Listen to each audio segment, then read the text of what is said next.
So I'm standing in a plastic structure that helps me reduce my plastic use and talking to you about how complicated plastic is. Welcome to day 4 of Waste Reduction Week. Today's theme is plastic reduction, and it's a topic that I have a really hard time talking about because I feel like I'm not a role model when it comes to reducing plastic use. I try to be aware of plastic use in my life and in our home and in our garden, and I take steps to limit what comes in, but to try to move completely away from plastic it's just so hard, you know? Like, I'm talking to you guys through a plastic camera. You're probably watching me on a heavily plastic dependent, you know, piece of technology. The clothes that I'm wearing are made of plastic. It's everywhere. And I feel that it's really hard to find good alternatives to plastic. You know, like, obviously, if you can use a paper product instead of a plastic product, like, that's so much better. Just the fact that it's that compostable product, something that isn't so labor intensive to produce and is gonna kind of just disappear in a fairly short amount of time, you know, gives it so much value. But you know, the plastics, they're just so complicated. You know, fabrics that are made out of plastic are producing micro filaments that are polluting the waterways, which are polluting the animals, which we're then consuming. You know, it starts to, you know, give you the fear that it's gonna be one of those 50 years from now. It's being talked about the way DDT was talked about, and you know, we don't necessarily know where the conversation on plastic is going to go, but as of right now, I don't really feel like there is the alternative there. You know, I was talking to my dad about this, and he was saying, you know, back in the day, is metal products and glass products, and they had their complications too, right? Like, you know, you can kind of only work with the technology that you have at the time. For me personally, the only way I can kind of approach the issue of plastic is to work towards reducing it and just kind of refusing it. And, you know, like, I could sit here and I could talk to you guys about why it's important to carry a reusable water bottle and to, you know, make sure that you're using reusable grocery bags. But I feel like if you've come to this video, you're beyond that already. That's some pretty simplistic advice. Like, we all know that that's what we're supposed to be doing. You know, if you're not doing that, you know, stuff happens, or, you know, maybe you haven't decided that that's what matters to you. But, you know, we all have our own reasons for doing what we do. But, you know, I feel like we could all take a page from the idea of just refusing plastic. So, I mean, obviously there's the super extreme versions of that, which is, you know, you go to a butcher so you don't have to deal with the styrofoam tray and the plastic wrap. And that is awesome. That's a great way to do it. But I have to be honest, I don't do that. When I do buy meat, you know, I do buy it with the styrofoam and the plastic, and I can feel better about it because I don't buy meat very often. But I have a long way to go. I suck at it, and you know, part of making these videos, I feel, is to address where we each are at, and then to be able to recognize that, to then take steps further.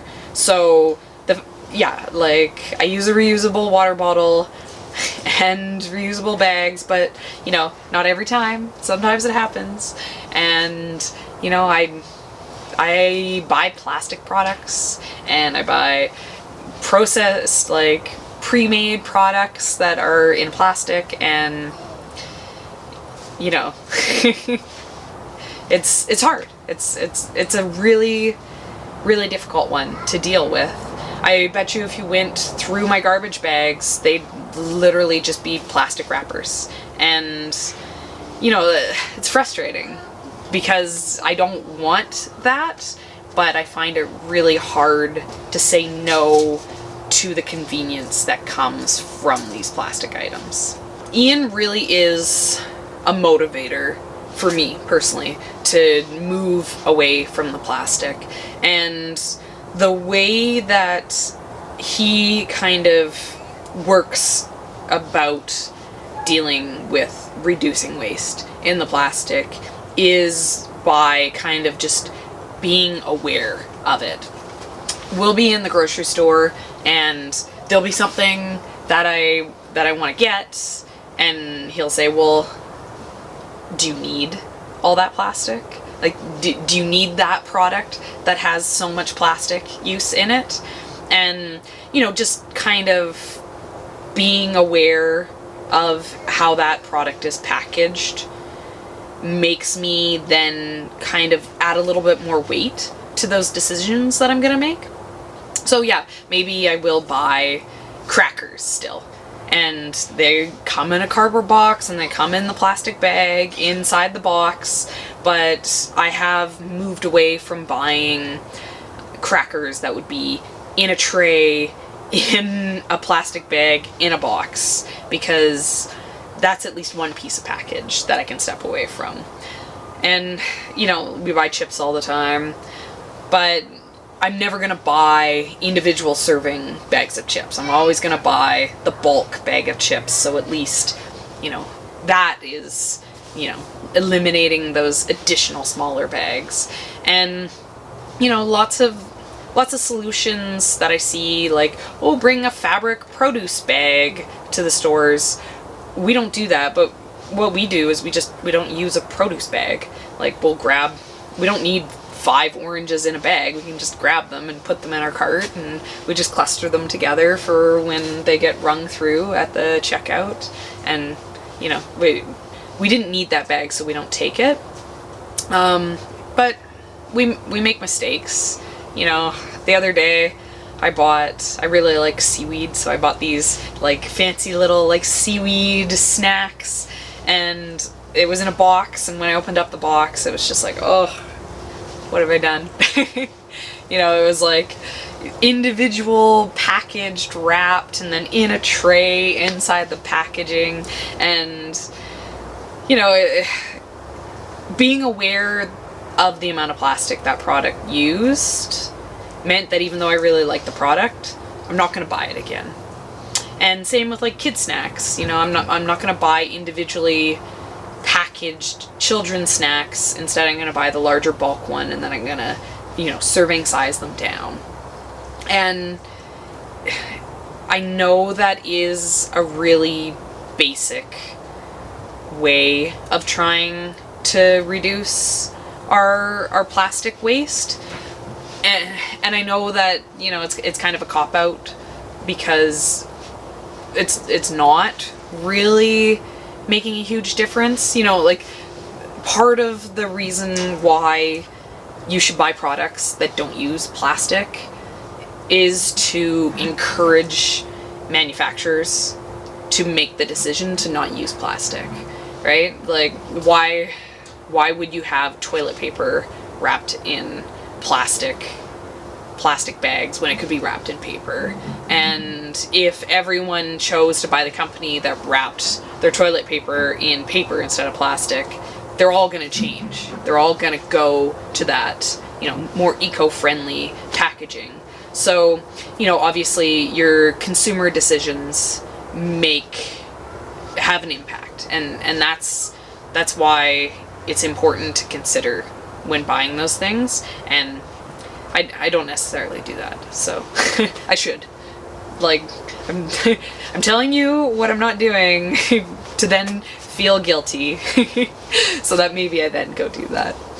you know, like I said in the first video, like a lot of these waste reduction and zero waste ideas are kind of difficult to talk about with other people because it can feel bad when you talk about it.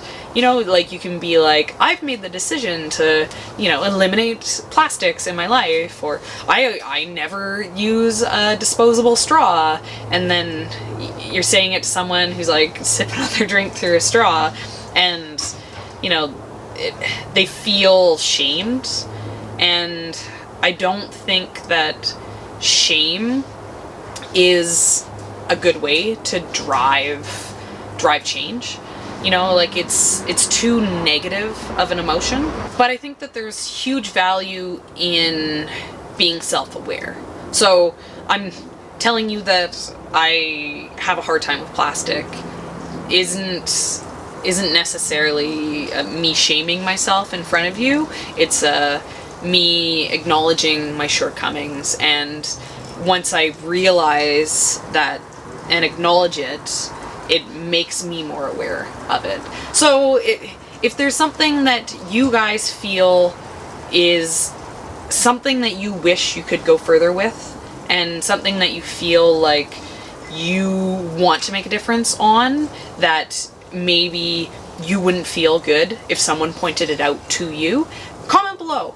Let's say these things to each other and see if maybe that can give us some momentum to then go and make these changes for ourselves. You know, like all of this waste reduction stuff really comes down to being self-accountable.